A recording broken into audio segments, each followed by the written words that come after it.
Dear student, আজ আমরা আলোচনা করব ইঙ্গ মহীশূর যুদ্ধগুলি সম্পর্কে। আমরা ইঙ্গ মহীশূর যুদ্ধকে একটা চার্টের মাধ্যমে সাজিয়ে নেব এবং সেই চার্টটি তোমাদের সামনে আমি সুন্দরভাবে তুলে ধরতে চাই। যদি তোমাদের ভিডিওটি ভালো লাগে তাহলে অবশ্যই সাবস্ক্রাইব করে দিও এবং পাশে থেকো। তো ভিডিওটা আমরা শুরু করছি, তোমরা একটুখানি দেখো। প্রথম এক নাম্বার যদি আমি ধরি, প্রথম একটা কি হবে? প্রথম ইঙ্গ মহীশূর যুদ্ধ। তাহলে প্রথম ইঙ্গ মহীশূর যুদ্ধ, প্রথম ইঙ্গ মহীশূর যুদ্ধ।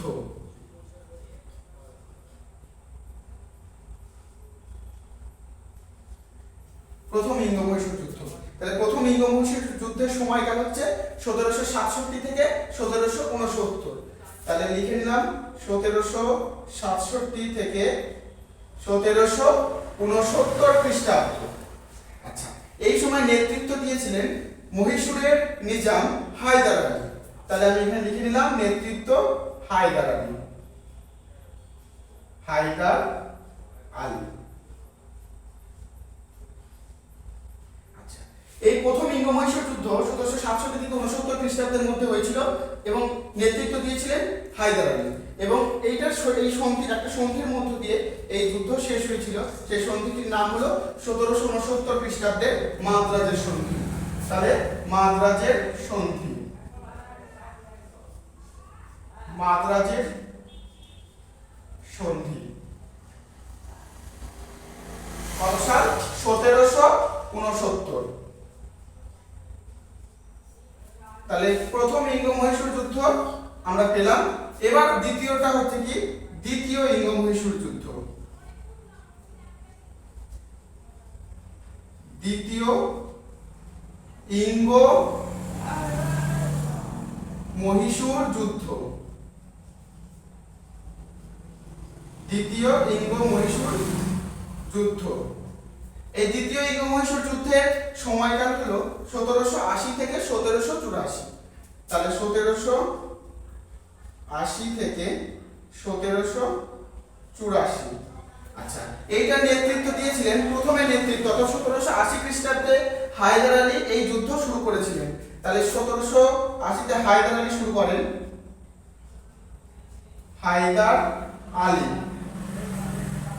এই হায়দার আলী 1780 থেকে 82 পর্যন্ত যুদ্ধ করেছিলেন এবং হায়দার আলী কর্কট রোগে আক্রান্ত হয়ে মারা গেছিলেন এবং যুদ্ধের হাল ধরেন তার পুত্র টিপু সুলতান।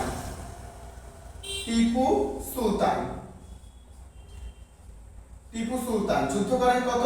1782 থেকে 1784 খ্রিস্টাব্দে। তাহলে আমরা কি পেলাম?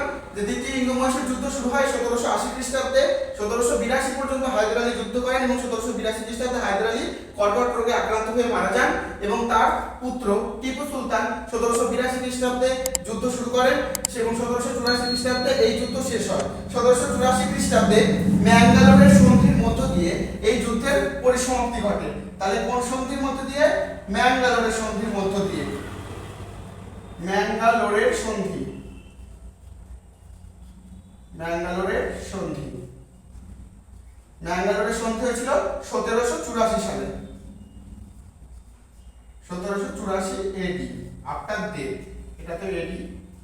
আচ্ছা, তাহলে আমার দ্বিতীয় ইঙ্গ মহীশূর যুদ্ধ হয়ে গেল। এবার হচ্ছে তৃতীয় ইঙ্গ মহীশূর যুদ্ধ।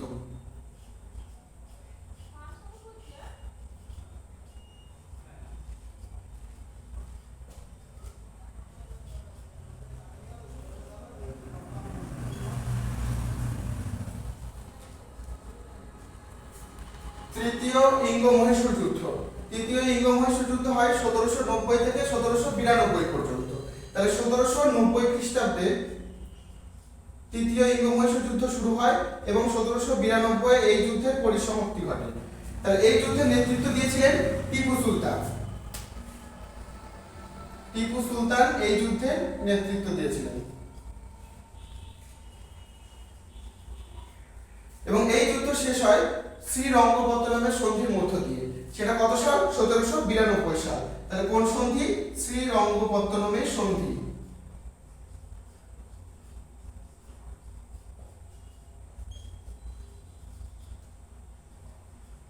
শ্রীরঙ্গপত্তনমের সন্ধি 1792 এডি। আচ্ছা, এটা হচ্ছে তৃতীয় ইঙ্গ-মহীশূর যুদ্ধ হয়ে গেল।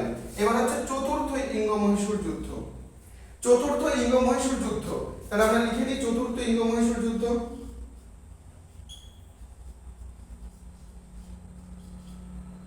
চতুর্থ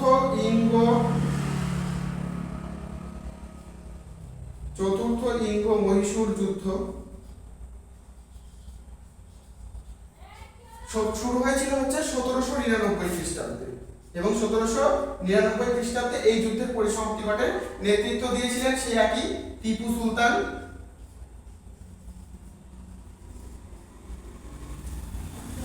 টিপু সুলতানের নেতৃত্বে এই যুদ্ধ শুরু হয় এবং 1799 খ্রিস্টাব্দের 4th মে টিপু সুলতানের মৃত্যু হয়। তাহলে 1799 এর 4th মে টিপুর মৃত্যু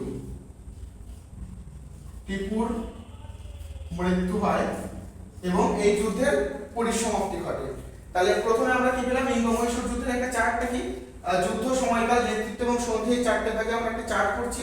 প্রথমে যুদ্ধ কি আছে? প্রথম ইঙ্গ-মহীশূর যুদ্ধ 1767 থেকে 1769 খ্রিস্টাব্দ হায়দার আলীর নেতৃত্বে শুরু হয় এবং এই সন্ধি, এই মাদ্রাজি সন্ধির মধ্য দিয়ে 1769 খ্রিস্টাব্দে এই যুদ্ধের পরিসমাপ্তি ঘটে। তারপরে কি আছে? দ্বিতীয় ইঙ্গ-মহীশূর যুদ্ধ। দ্বিতীয় ইঙ্গ-মহীশূর যুদ্ধ শুরু হয় 1780 খ্রিস্টাব্দে এবং হায়দার আলীর নেতৃত্বে শুরু হয় 1780 থেকে 82 খ্রিস্টাব্দ পর্যন্ত হায়দার আলী নেতৃত্ব দেন এবং তারপরে মারা যাওয়ার পরে তার পুত্র টিপু সুলতান 1782 থেকে 84 খ্রিস্টাব্দ পর্যন্ত এই যুদ্ধ চালিয়ে যান এবং ম্যাঙ্গালোরের সন্ধির মধ্য দিয়ে 1784 খ্রিস্টাব্দে এই যুদ্ধের পরিসমাপ্তি ঘটে। এবং এবার আছে তৃতীয় ইঙ্গ-মহীশূর যুদ্ধ, শুরু হয় 1790 থেকে খ্রিস্টাব্দে এবং শেষ হয় 1792 খ্রিস্টাব্দে। এই যুদ্ধে নেতৃত্ব দেন টিপু সুলতান। তিনি শ্রীরঙ্গপত্তনমের সন্ধির মধ্য দিয়ে 1792 খ্রিস্টাব্দে এই যুদ্ধের পরিসমাপ্তি ঘটে এবং লাস্ট চতুর্থ ইঙ্গ-মহীশূর যুদ্ধ 1799 খ্রিস্টাব্দ টিপু সুলতানের নেতৃত্বে শুরু হয় এবং 1799 খ্রিস্টাব্দের 4th মে টিপু সুলতানের মৃত্যু ঘটে। তার ফলে এই যুদ্ধের পরিসমাপ্তি ঘটে। এবার এই চারটে ইঙ্গ-মহীশূর যুদ্ধ যে হয়েছিল, একদিকে ছিল ইংরেজ আর একদিকে ছিল মহীশূর। তারা নিজেদের রাজ্য বাঁচানোর জন্য ইংরেজদের সঙ্গে অনবরত যুদ্ধ করে গেছে, কখনো হার মেনে নিতে চায়নি। এই চারটে যুদ্ধের পর শেষ পর্যন্ত ইংরেজরা, এই টিপু সুলতানের মৃত্যুর পর ইংরেজরা মহীশূর রাজ্যটাকে নিজেদের করায়ত্ত করেন এবং সেইখানটায় নিজেদের শাসন ব্যবস্থা শুরু করেন। 1799 খ্রিস্টাব্দে মহীশূর রাজ্য ইংরেজদের দখলে চলে যায়। এর মধ্য দিয়ে মহীশূর রাজ্য ইংরেজদের অধীন হয় এবং মহীশূর পরাধীনতা লাভ করে। আমরা এই যে চারটে ভাগ দেখলাম, এই যে চারটে পার্টের মধ্যে যে যুদ্ধগুলো দেখলাম, এই যুদ্ধগুলো একটা চার্টের মধ্যে দিয়ে করায় তোমাদের অনেক সুবিধা হবে। তোমরা এগুলো লিখে নিও পারলে খাতাতে, কারণ সারা জীবন ভিডিও থেকে যাবে না। আর একটা কথা বলি, যদি আমার ভিডিওগুলো ভালো লাগে তো অবশ্যই তোমরা চ্যানেলটিকে সাবস্ক্রাইব করে পাশে থাকা বেল আইকনটি প্রেস করে অবশ্যই আমার সঙ্গে থেকো। ধন্যবাদ।